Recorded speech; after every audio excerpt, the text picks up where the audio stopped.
década de 1980 viu o fim da ditadura militar no Brasil. Vivia-se o processo de redemocratização. A Assembleia Nacional Constituinte, instalada em 1987, trabalhou por 20 meses para elaborar uma nova Constituição. A sociedade civil participou ativamente. Era um documento a Constituição, mas naquele momento, 1988, era também muito mais do que isso.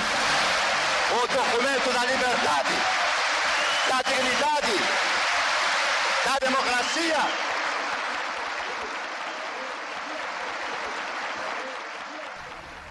Um pequeno noticiário veiculado em rede nacional de televisão acompanhou diariamente as atividades da Assembleia Nacional Constituinte. Os senhores não terão como ficar alheios a mais essa agressão, movida pelo poder econômico, pela ganância, pela ignorância do que significa ser um povo indígena. Os diários da Constituinte mostram como foi intensa a participação indígena nos debates para definir o texto da Constituição. A demarcação de terras foi o principal foco de conflito. Hoje pela manhã, índios de todas as partes do país vieram à Assembleia Nacional Constituinte para entregar um documento com suas reivindicações. A visita dos índios foi promovida pela Coordenação Nacional da Campanha Povos Indígenas na Constituinte e organizada pelos índios Marcos Terena e Ailton Krenak. Quais são os pontos principais desse documento? Os pontos principais é o reconhecimento pela nação brasileira dos direitos históricos das populações indígenas.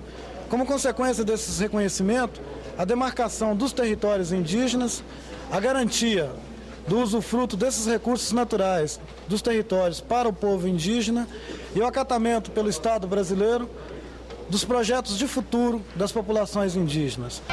Membros da subcomissão dos negros, populações indígenas, deficientes e minorias foram até a aldeia Gorotiri, na reserva dos Caiapós, no sul do Pará.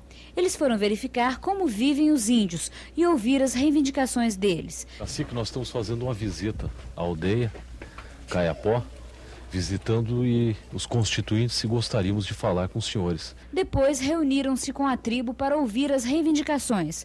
Os índios, segundo os constituintes, só tinham uma preocupação: continuar donos de suas terras. Após a reunião, houve troca de presentes. As índias, emocionadas, começaram a chorar.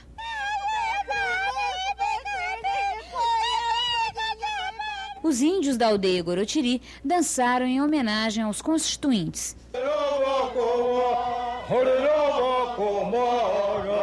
No final da homenagem, o constituinte Ivo Lesch, presidente da subcomissão, e a constituinte Benedita da Silva falaram da visita.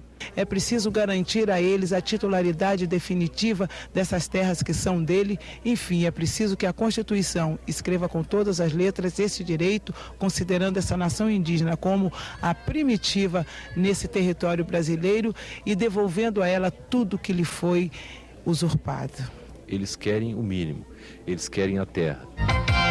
Os índios avaliam o projeto e fazem reivindicação.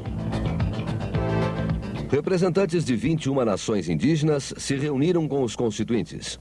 Nesta reunião, os índios deram vários depoimentos e apresentaram a Carta de Manaus com reivindicações. Pedem a proibição da mineração nas terras deles. Mas a principal questão que os índios querem ver na nova Constituição é a demarcação das terras. Porque o índio pede a sua demarcação. Ao contrário, não sabe quando, depois. E então isso que estão preocupados, sabe? Então, pelo menos a primeira necessidade seria essa, né? A terra. O Constituinte avançou em muitas coisas, mas tem uma grande exceção, que é a questão indígena. Está nesse projeto pior do que em constituições anteriores. Chega a ponto de dizer que a posse do índio é exclusiva para aquelas nações que vivem, têm posse imemorial e ininterrupta, quando nós sabemos que as nações indígenas, do modo geral, foram inclusive nômades. Isso restringe enormemente a legalização e a demarcação da terra dos índios. Depois de presentear o líder do PMDB na Constituinte, o cacique Raoni explicou na língua dele o que os índios querem ver garantido na nova Constituição do país. Nós estamos querendo o melhor, né? Queremos que volta com garantindo a terra para os índios, garantindo a cultura nossa, garantindo a demarcação, garantindo a vivência dos índios brasileiros aqui no Brasil. Quero deixar, se não a tranquilidade, pelo menos quero deixar a afirmação da nossa identidade nessa luta, no sentido da preservação cultural das nações indígenas e daquilo que lhes pertence como território e como possibilidade de terra. O texto da sistematização sobre os índios tem 4 artigos. Eles reconhecem os direitos dos índios sobre suas terras, sua organização social, usos, costumes, língua, crenças e tradições. Os pontos mais polêmicos são a exploração de minérios nas terras indígenas, a demarcação das terras e o problema dos índios aculturados. O artigo 271 diz que os direitos previstos na Constituição não se aplicam aos índios com elevado estágio de aculturação. E os índios querem que este artigo seja derrubado. Depois de várias horas de reunião, os líderes chegaram a um acordo sobre 2 pontos polêmicos. O índio aculturado não perderá os direitos concedidos aos demais, desde que conviva com sua tribo. Todos os direitos são da comunidade indígena. Quem vive com a comunidade tem direito. E a própria nação deve saber quem é que vive com ela e quem não vive. Mas você não vai deixar que o índio perda seu direito porque vem para Brasília se formar, ou porque vai para São Paulo, ou porque vai para os Estados Unidos, e me parece isso uma coisa absurda. Não tem cabimento esse dispositivo, porque o índio, na verdade, que usar calça jeans, pode amanhã perder esse direito. Portanto, eu acho que nós temos que lutar para que essa Constituição de 1987 e 1988 não confisque o direito dos índios. Outro ponto de consenso. As terras indígenas deverão ser totalmente demarcadas para evitar a invasão dos brancos. Já está feita a formulação, está bem feita, assegurar os direitos originários que os indígenas têm sobre suas terras, sobre a questão da lavra, que já tinha sido antes mencionada, e da exploração, a participação das comunidades na eventual vantagem da exploração da lavra e também a preservação que já está assegurada do meio ambiente, já foi assegurada no outro capítulo. Aprovados os direitos dos índios na nova Carta. Pela primeira vez, os direitos dos índios passam a fazer parte de uma Constituição brasileira.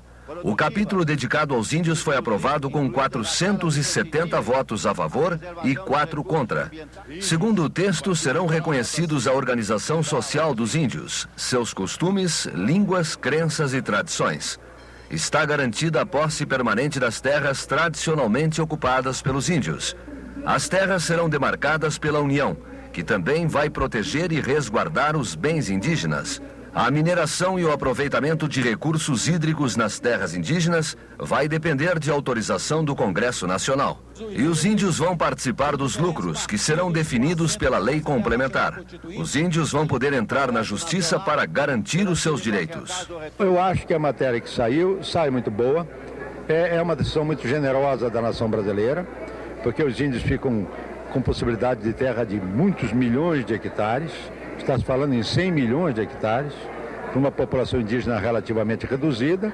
E se nós compararmos com a americana, então a diferença é enorme em nosso favor. Fica garantido a ocupação, a posse e a obrigação da União, do Estado, de preservar essas terras, de garantir essas terras e, em hipótese alguma, transferir ou doar essas terras para outro grupo que não seja os índios. Além disso, a definição das terras tradicionalmente ocupadas pelos índios como sendo deles. A garantia e o respeito às suas tradições, usos e costumes. E, particularmente, a fixação de um período de 5 anos para concluir uma demarcação de terras que vem sendo adiada há séculos em nosso país. Tudo isso nos leva a crer que, se o capítulo não é perfeito, pelo menos assegura a vida, a liberdade, a terra e o tratamento justo aos índios do país. As terras indígenas ocupam cerca de 12% do território nacional. Ainda há conflito por terra indígena em todas as regiões do país.